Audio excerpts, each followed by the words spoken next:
Chapter 1173. Advice. Good question.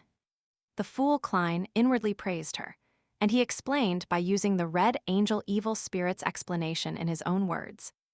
The 7 deities wish to have a black emperor, but they are not unanimous in their candidate for the black emperor. When George III successfully obtained the ticket to becoming one through secret preparations, the 7 deities had no choice but to accept it, regardless of whether they approved of him or not. So that's the situation. Apart from the Moon Imlin and the Sun Derek, the other members of the Tarot Club were enlightened. They roughly understood why the churches acted in a rather contradictory manner when faced with the tragedies of the Great Smog of Backland, the deaths caused by the Phasacian air raid, and George III's assassination. Following that, they suddenly had a question. Since George III had already made preparations and had reached the final step of carrying out the ritual while obtaining the tacit approval of the 7 deities, why would he fail? They immediately thought of an answer. Because Mr. Fool didn't agree to it. In the destruction of George III's Black Emperor ritual, the churches probably didn't do anything to stop it. Perhaps they even provided some help to Mr. Fool's subordinates. Did the Church of the Lord of Storms make use of this chaos to secretly do something? No, they likely wouldn't conceal it too much. Leonard recalled all the details he had previously discovered, and he was confident of his grasp over the overall situation. The 7 deities' tacit approval. Mr. Fool vetoed it and sent the world and other blessed to secretly destroy George III's apotheosis ritual. But what has this got to do with the Queen? Why did she discover that Jayaman Sparrow has gone missing? Black Emperor. The Queen might have participated in the operation led by Mr. Fool, and later discovered that a participant had gone missing. Katlia made a guess at the truth through her rich knowledge and insight.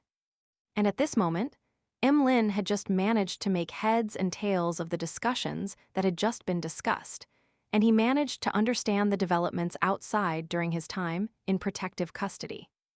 George III had secretly plotted to become a god and received the 7 deities' tacit approval. In the end, Mr. Fool's Blessed destroyed his ritual, causing him to die on the spot. Seeing that everyone was silent, the fool Klein looked at the hermit Katlia and said, "Any other questions?" "There's nothing else this time." Katlia bowed her head even lower. She was more respectful than before towards the mighty figure at the end of the long bronze table.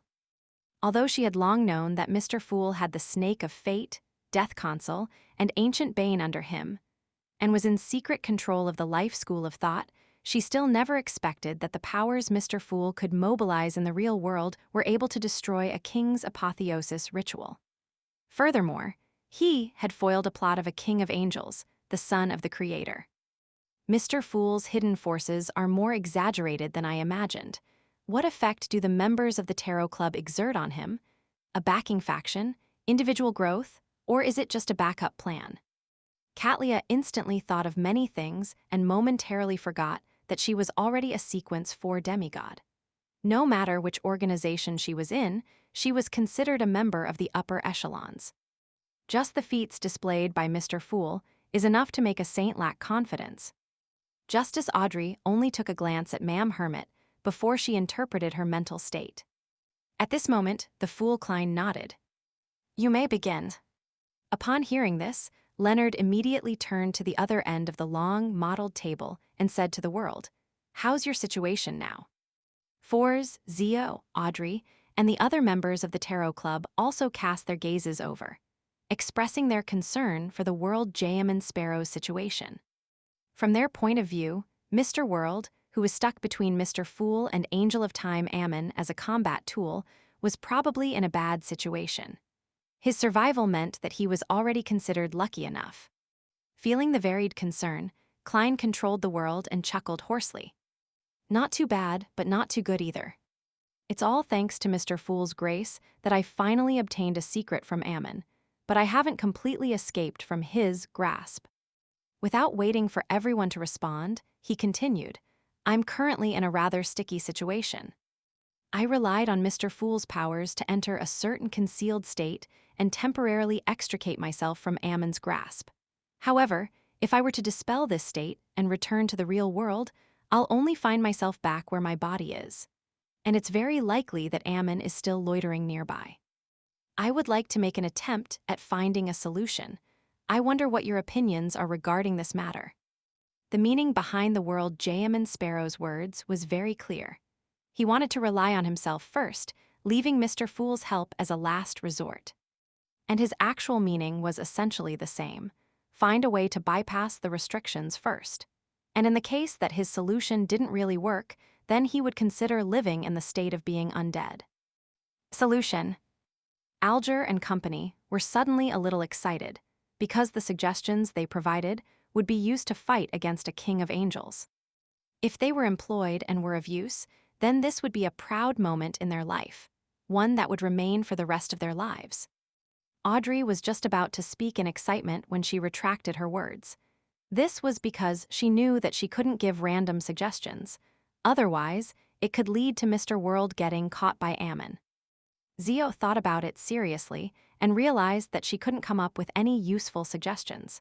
She could only choose to observe and learn. Must it be where your body originally was? Do you have any blood or hair that was kept elsewhere? Alger thought for a moment and gave a suggestion using a question. The fool Klein thought for a moment and made the world shake his head. No. Compared to his original body, a single tube of blood was too little. Thinking of this, Klein suddenly had an idea. Perhaps he could use those 2 tubes of blood as ingredients, combining them with other methods, using alchemical life to create a new body. There are 2 problems. Firstly, alchemical life requires the spirit body's involvement. Otherwise, the final product might not be considered my body. Secondly, I don't know any demigods who can complete alchemical life. The only one barely related to them is Frank Lee. Will I end up becoming a mushroom man? Then, I'd be better off as an undead. As Klein thought about it, he nearly shivered.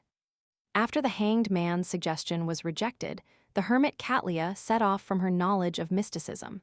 She deliberated and asked, "Do you have a Sequence 3 sealed artifact?" "Why do you ask?" the world asked. A Sequence 3 sealed artifact can respond to prayers within a certain range. You can make use of that, Catlia explained simply. Klein roughly understood what Ma'am Hermit was thinking. You're talking about descent. That's right. Get someone to set up a descent ritual at the periphery, and you should be able to respond to it in your own concealed state. Catlia first glanced at the sun and described the specific plan. Then, she realized something as she asked, "Do you really have a Sequence 3 sealed artifact?" She originally wanted the world to seek Mr. Fool's bestowment. "I'm already a Sequence 3 Beyonder," Klein replied simply as he controlled the world. The members of the Tarot Club were momentarily speechless. They knew very well that Mr. World must have advanced to Sequence 4 at the end of June to become a demigod. And now, it was December of the same year. The Queen once said that using the blood of the Snake of Fate to advance would make it easier for me to become a Sequence 3 clairvoyant than others. Besides, the Tarot Club has given me plenty of precious mysticism knowledge. It has greatly helped me digest the potion. But even so, I still need another half a year before I have a chance of attempting to reach Sequence 3. The hermit Catlia subconsciously looked around and discovered that the other members wore stupefied and envious looks. She sighed silently and said, "Is my suggestion useful, Mr. World?" The world Jayaman Sparrow shook his head. There is a huge restriction when responding in that state. Once he chose to descend, it would mean that he would begin the rest of his life. No, afterlife as an undead. Perhaps I can combine the 2 methods. Yes, I can use the method of praying to the Fool, Sea God, or protector of magic and drama performers to leave the forsaken land of the gods, but that's not urgent. It's too easy to reveal the truth. The Fool Klein made the world look at the star Leonard while in thought. Leonard instantly understood what he meant. He tersely acknowledged, "I'll go back and do some research to see if there are any other ideas." Clearly, his true intention was to ask Old Man when he was back. He was an angel who knew Ammon rather well. Perhaps he could come up with suggestions that no one else could think of. This was the answer that Klein wanted. He immediately made the world say, "Okay." After the discussion of how to escape his predicament came to an end, the world Jayaman Sparrow looked at Fours. Help me ask the Abraham family if they still have any worms of cosmos that have yet to lose their spirituality. If there are, what will be the price for the exchange? A worm of star was a high-level spiritual material. Most of the time, it didn't contain any beyonder characteristics. Therefore, their spirituality would suffer an irreversible loss. Without any special methods, it would be difficult to preserve it for too long. Worms of cosmos. Fours was taken aback before she nodded. All right. After receiving an answer, Klein made the world cast his gaze at the hermit Catlia. If Miss Magician isn't able to exchange for a worm of star from the Abraham family, I would like to entrust you with a mission. What mission? Catlia asked with interest. The world said with a smile, hunt the Aurora Order's Saint of Secrets, Bodis.